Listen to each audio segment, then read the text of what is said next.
कथा मिलती है जब भगवान श्री विष्णु ने द्वापर युग में श्री कृष्ण के रूप में अवतार लिया तो यह उनका मानव रूप था। सृष्टि के नियम अनुसार इस रूप की मृत्यु भी तय थी। ऐसे में महाभारत युद्ध के 36 साल बाद श्री कृष्ण ने देहत्याग कर दिया। लेकिन जब पांडवों ने उनका अंतिम संस्कार किया तो श्री कृष्ण का पूरा शरीर तो अग्नि को समर्पित हो गया। কিন্তু আপনি জানেনই না যে আপনি কি করতে চান।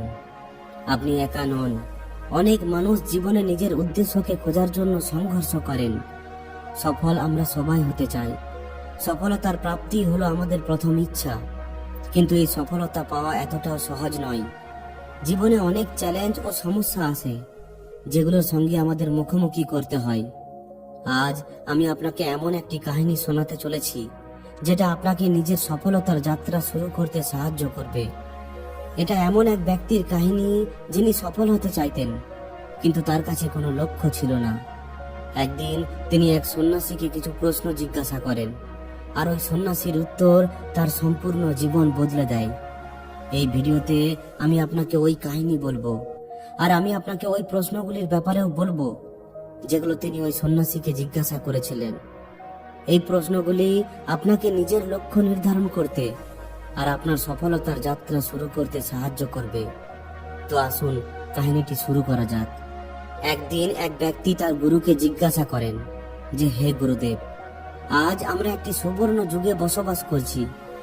আমরা আজ পর্যন্ত সব থেকে ধনী যুগে বসবাস করছি, যেটা হয়তো এর আগে কখনোই মজুদ ছিল না। আমরা এমন একটা ভূমিতে বসবাস করছি যেখানে সবার জন্য ভরপুর সুযোগ রয়েছে।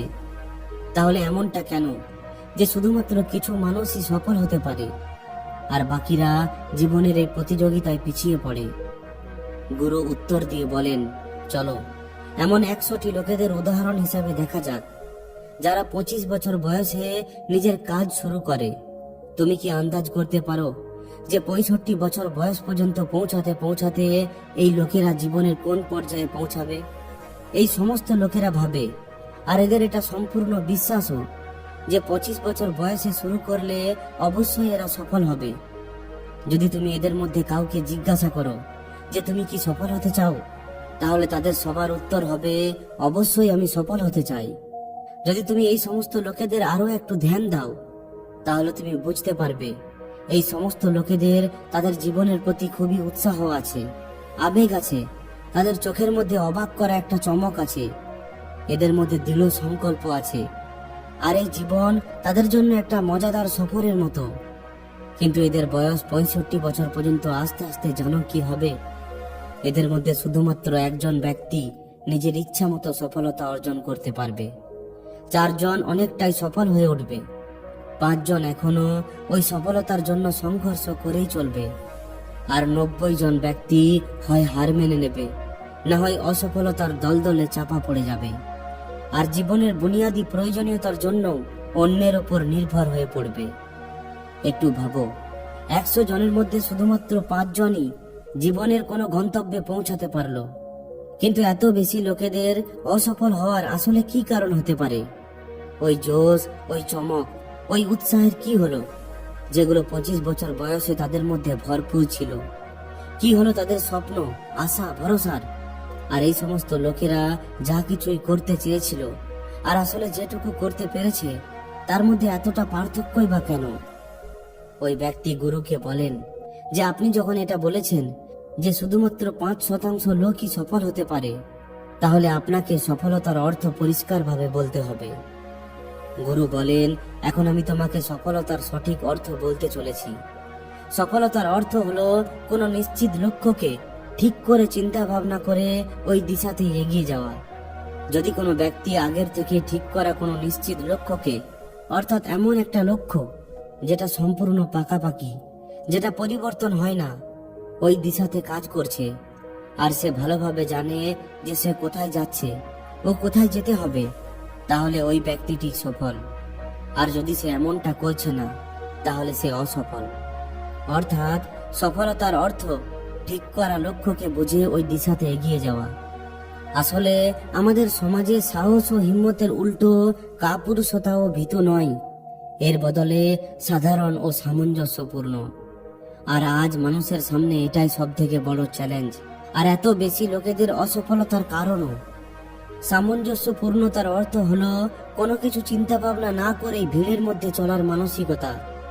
বেশিরভাগ লোকেরা কোনো চিন্তা ভাবনা ছাড়াই, কোনো কিছু না জেনে বুঝেই যে সে কি করছে, কেন করছে আর কোথায় যাচ্ছে, চোখ বন্ধ করে শুধুমাত্র সেটাই করে চলেছে যেটা অন্যরা করছে। আর সমস্যাও এটাই যে লোকেরা ওই 95% লোকেদের মতোই কাজ করে চলেছে যারা সফল নয়। তখন ওই ব্যক্তি গুরুকে জিজ্ঞাসা করেন যে আসলে এত মানুষ লোকেদের নকল কেন করে। গুরু একটু হেসে বলেন যে এর জবাব তো তারা নিজেরাও জানে না। একবার কাজ করে চলা একটি লোকেদের সমূহকে একটি প্রশ্ন করা হয়। তাদের জিজ্ঞাসা করা হয় যে তোমরা কেন কাজ করো, সকালে তাড়াতাড়ি কেন ওঠো। 20 জন ব্যক্তির মধ্যে 19 জন ব্যক্তির কাছে এর কোনো সঠিক জবাব পাওয়া যায় না। তাদের মধ্যে বেশিরভাগ লোকেরা এটা বলে যে সবাই সকালে উঠে কাজ করতে বেরিয়ে যায়, এই জন্য আমরাও সেটাই করছি যেটা বাকি লোকেরা করছে। এই ধরনের লোকেরা মানে যে পরিস্থিতি তাদের জীবনকে একটি ছাঁচে ঢেলে দিয়েছে। এই ধরনের লোকেরা বাইরের শক্তি ও পরিস্থিতির মাধ্যমে নিয়ন্ত্রিত লোক হয়ে থাকে। এখন চলো আমরা সফলতার পরিভাষায় ফিরে যাই। সফল কে হয়? শুধুমাত্র ওই ব্যক্তি যে নিজের লক্ষ্যকে পরিষ্কারভাবে ঠিক করে এরপর তার দিকে এগিয়ে চলে। এই ধরনের ব্যক্তি এটা নিশ্চিত করে যে আমাকে জীবনে এমনটা করতে হবে, আর এরপর ওই দিশাতেই কাজ করা শুরু করে দেয়। আমি তোমাকে জানাতে চলেছি যে সফল কারা হয়। ওই শিক্ষকেরা সফল যারা বাচ্চাদের পড়াচ্ছেন, কারণ এটাই সেই কাজ যেটা তারা করতে চেয়েছিল। ওই সমস্ত মহিলারা তাদের জীবনে সফল যারা স্ত্রী ও মায়ের ভূমিকা পালন করছে, কারণ তারা এমনটাই হতে চেয়েছিল আর তারা নিজেদের দায়িত্ব ভালোভাবে পালনও করছে। বাজারের এক কোনায় দোকান চালানো এক দোকানদার সফল, কারণ সে এই পেশা আপন করার লক্ষ্য নির্ধারিত করেছিল।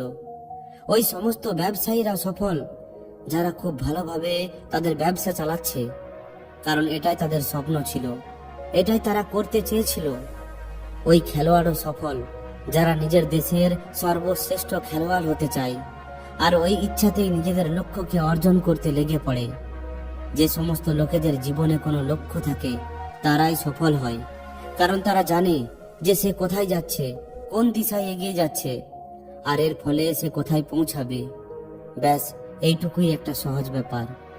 অন্যদিকে অসফল লোকেরা মানে যে তাদের জীবনের রাস্তা তাদের পরিস্থিতি নির্ধারণ করে, অর্থাৎ যেগুলো তাদের সঙ্গে ঘটে সেগুলো বাইরের কোনো শক্তি দ্বারা ঘটে।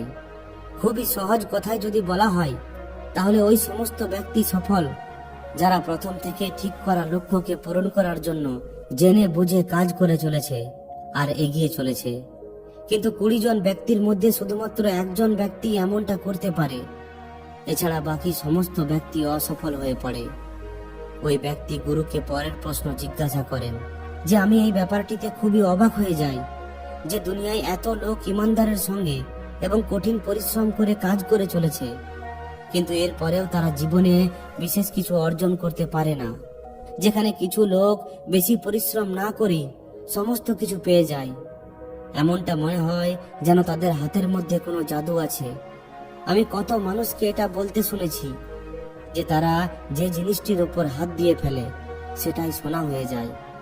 আসলে কেন যে ব্যক্তি সফল হয়ে যায় সে আরো বেশি সফল হয়েই চলে আর সব সময় সফলতার দিশাতেই চেষ্টা ও কাজ করতেই থাকে। অন্যদিকে কিছু লোকেরা অসফল হওয়ার পর ক্রমাগত আরো বেশি অসফল হয়েই চলে আর অসফলতার দিশাতেই কাজ করতে থাকে। তাহলে কি পার্থক্য আছে এদের মধ্যে? গুরু উত্তর দিয়ে বলেন, এদের দুজনের মধ্যে পার্থক্য শুধু লক্ষ্যের। যে সমস্ত লোকেদের কাছে কোনো লক্ষ্য থাকে তারা ওই দিশাতেই কাজ করতে থাকে, যেখানে কিছু লোকের সামনে কোনো লক্ষ্য থাকে না। লক্ষ্য এবং সেটাকে অর্জন করার জন্য পরিকল্পনা করে কাজ করা লোকেরা সফল হয়, কারণ তারা বুঝতে পারে যে কোন দিশায় এগিয়ে যেতে হবে। চলো এটা আমি তোমাকে একটি উদাহরণের মাধ্যমে বোঝাচ্ছি। এমন একটি জাহাজের ব্যাপারে ভাবো যেটা বন্দর থেকে এক্ষুনি বের হবে। তার সম্পূর্ণ সফরের নকশা এবং পরিকল্পনা আগে থেকে তৈরি করে নেওয়া হয়েছে, আর ওই জাহাজের চালক এবং চালকের দল ভালোভাবে জানে যে ওই জাহাজ কোথায় যাবে এবং সেখানে পৌঁছাতে কতদিন লাগবে। ওই জাহাজের একটা নির্দিষ্ট লক্ষ্য আছে। একটি নির্দিষ্ট লক্ষ্য ও নকশা সঙ্গে রাখা জাহাজ 1000-এর মধ্যে 9900